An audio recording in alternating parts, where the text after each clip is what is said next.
Hi friends, welcome to my channel. இன்னைக்கு நம்ம பார்க்க போற ரெசிபி ஒரு டேஸ்டியான ரவா லட்டு.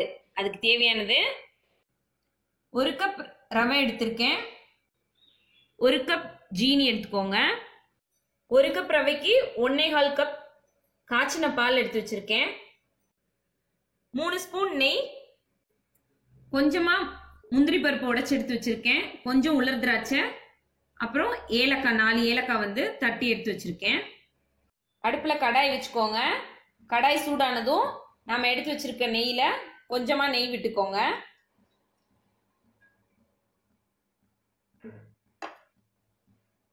இதுல இப்ப நாம எடுத்து வச்சிருக்க முந்திரி பருப்பு, உலர் திராட்சை, ஏலக்காய் இத மூணையும் நல்லா வறுத்து எடுத்துக்கலாம்.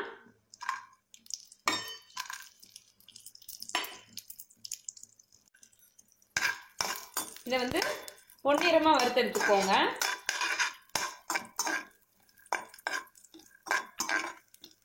இந்த முந்திரி பருப்பு வந்து பொன்னிறமாகணும்.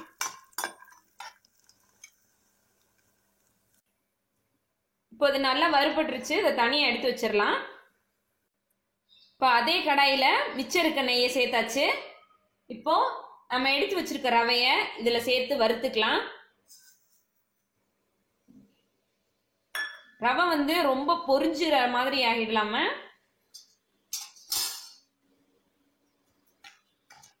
நல்லா லைட்டா வறுத்து எடுத்துக்கோங்க.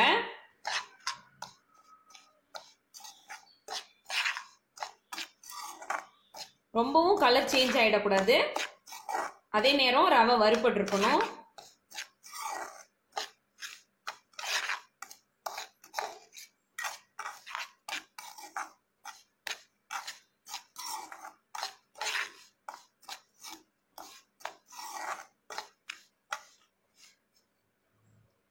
நீங்க கடையில வாங்கும்போது ஏற்கனவே வறுத்த ரவையா இருந்தாலும் இன்னொரு தடவை வறுத்துருங்க. அப்பதான் வந்து ரவா லட்டு நல்லா சூப்பரா வரும். இப்போ ரவையை நல்லா வறுத்து எடுத்தாச்சு. நீங்க வந்து ஒரு 5 நிமிஷத்துல இருந்து 7 நிமிஷம் வரைக்கும் வறுத்தீங்கனாலே போதும். இப்போ இதை லேசா ஆற விட்டுட்டு மிக்சியில நல்லா 2 சுத்து சுத்தி எடுத்துக்கலாம். இப்போ நம்ம வறுத்து வச்ச ரவை வந்து ஆறிடுச்சு. இதை அரைச்சி எடுத்துக்கலாம். அரைச்சி எடுத்துட்டு உங்களுக்கு காட்டுறேன். இப்போ அரைச்சி எடுத்தாச்சு. இந்த மாதிரி கொஞ்சம் கொர கொரப்பா அரைச்சி எடுத்துக்கோங்க. ரொம்ப பவுடரெல்லாம் அரைக்கணும்னு இல்லை. இப்போ அடுப்புல கடாய் வச்சுட்டு நம்ம ஏற்கனவே காய்ச்சின பாலை, அதாவது இது ஆறி இருக்கு, இதை கொஞ்சம் சூடு பண்ணிக்கலாம். இதை வந்து நான் கடாயில சேர்த்திருக்கேன். இது கொஞ்சம் சூடாகட்டும்.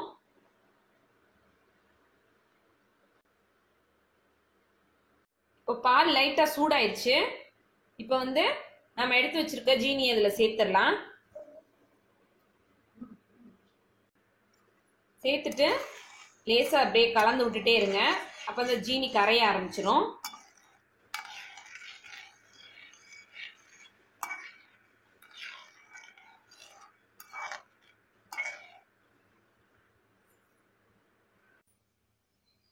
இப்போ ஜீனி நல்லா அதுல கரைஞ்சதும் நம்ம வறுத்து எடுத்து வச்சிருக்க முந்திரி பருப்பு, உலர் திராட்சை, ஏலக்காய் இது எல்லாத்தையும் இதுல சேர்த்துடலாம். சேர்த்துட்டு லேசா ஒரு தடவை கிளறி விட்டுக்கோங்க.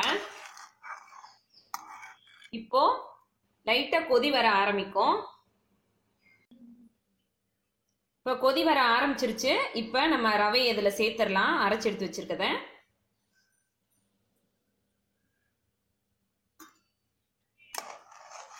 இப்போ நீங்க ரவையை சேர்க்கும் போதே கிளறிக்கிட்டே இருக்கணும், இல்லைன்னா கட்டி விழுந்துரும். இந்த மாதிரி கட்டி விழாம நம்ம கிளறி விட்டுட்டே இருக்கணும்.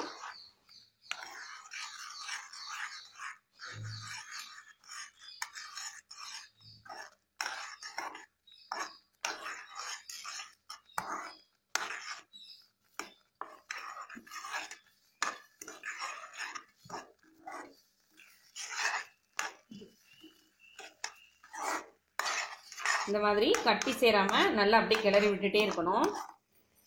இது வந்து கொஞ்ச நேரத்துல நல்ல திக்கான பதத்துக்கு வரும்.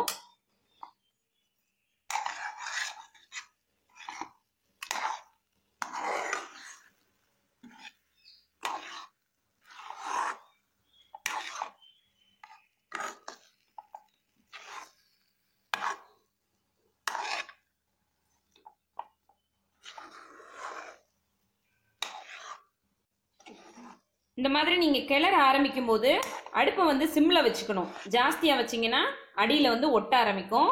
அதனால் சிம்மில் வச்சுக்கோங்க. இந்த மாதிரி பாத்திரத்தில் ஒட்டாமல் இப்படி சுருண்டு வரும். அந்த டைமில் நம்ம இதை அடுப்பை விட்டு இறக்கிடலாம். இறக்கிட்டு லேசாக ஆற விட்டுட்டு, அதாவது நம்ம கைக்கு சூடு பொறுக்கிற அளவுக்கு ஆற விட்டுட்டு நெய் கையில் தடவிட்டு உருண்டை பிடிக்க ஆரம்பிக்கலாம். இப்போ அடுப்பை விட்டு நம்ம இறக்கியாச்சு. இது கொஞ்ச நேரம் ஆறட்டும். அப்புறம் நான் ஒரு சின்ன விஷயம் சொல்ல மறந்துட்டேன். நீங்கள் வந்து ஜீனி சேர்க்கும் போது உங்களோட டேஸ்ட்டுக்கு தகுந்தாப்புல சேர்த்துக்கோங்க. நான் வந்து கொஞ்சம் இனிப்பு ஜாஸ்தியாக சேர்ப்பேன் அப்படின்றதுனால 1 கப் ரவைக்கு 1 கப் ஜீனி சேர்த்துருக்கேன். உங்களுக்கு எப்படி வேணுமோ அந்த அளவு சேர்த்துக்கோங்க. இப்போ கை பொறுக்கிற அளவுக்கு சூடு இருக்கு. இப்போ வந்து கையில் அந்த மாதிரி நெய் அப்ளை பண்ணிட்டு உருண்டை பிடிக்க ஆரம்பிச்சிடலாம்.